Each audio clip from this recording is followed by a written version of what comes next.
Okay, finished my workout. Now I'm entered right away into key moment number 4. There's not a second to lose. Within the first 10 to 30 minutes of working out, my hormones are all in workout mode, which is break down energy, use energy up.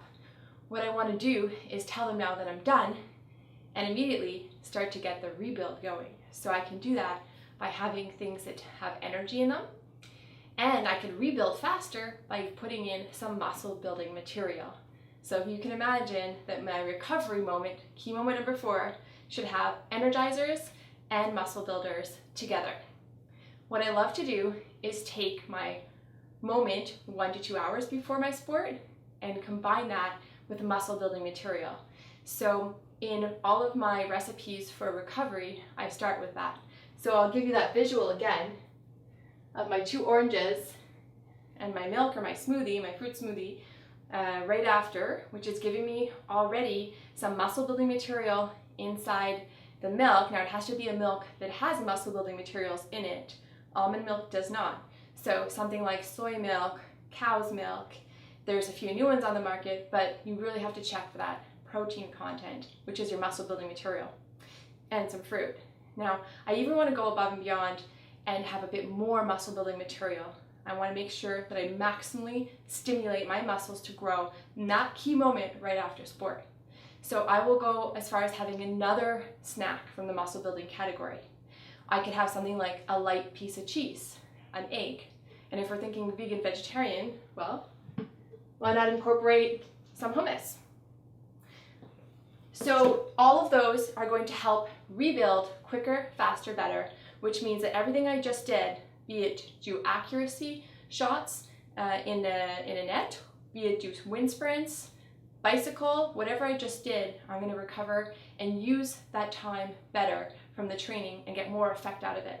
So this is a particularly important moment if you're trying to do any body composition adjustments, like gain muscle mass or lean out. So I encourage you to make sure you always have this carbohydrate-rich snack, which is my energizer category, and my muscle builders, those proteins, right after sport. If you are going to be having a meal right away within that half an hour window, then yes, like that could replace the snack. You don't have to do both, have a snack and a meal. Sometimes people have a perfectly good effect having that meal within 2 hours of their sport. I still encourage a lot of my elite athletes to get in a recovery snack right after their sport. If you are not super elite, like you're not going for the AAA team, junior level or whatever yet, and you're taking things easy, just make sure within 2 hours of training that you're getting that recovery meal that's balanced. It has to have the muscle builders in it and the energizers. And then if you're eating a meal, don't forget to include those superfoods.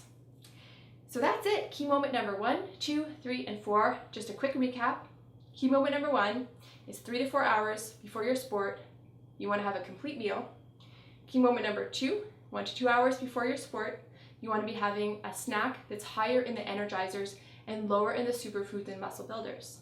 Key moment number 3 is during. If you need it, have something that's a very simple energizer, like in the category of the food list, it's called the in-play energizers. And key moment number 4 is going to be that recovery moment right after sport, where you can have a muscle builder and an energizer to really recover well for your sport. So now that you know all the key moments, place them in your plan for this challenge. Make sure that at each moment around your training that you have some of what I just said factored in so that you're ready, and just going to sail through that workout and get the most out of it like you never have before. So I am super excited that you are taking on this challenge and that you now know the 4 key moments around sport.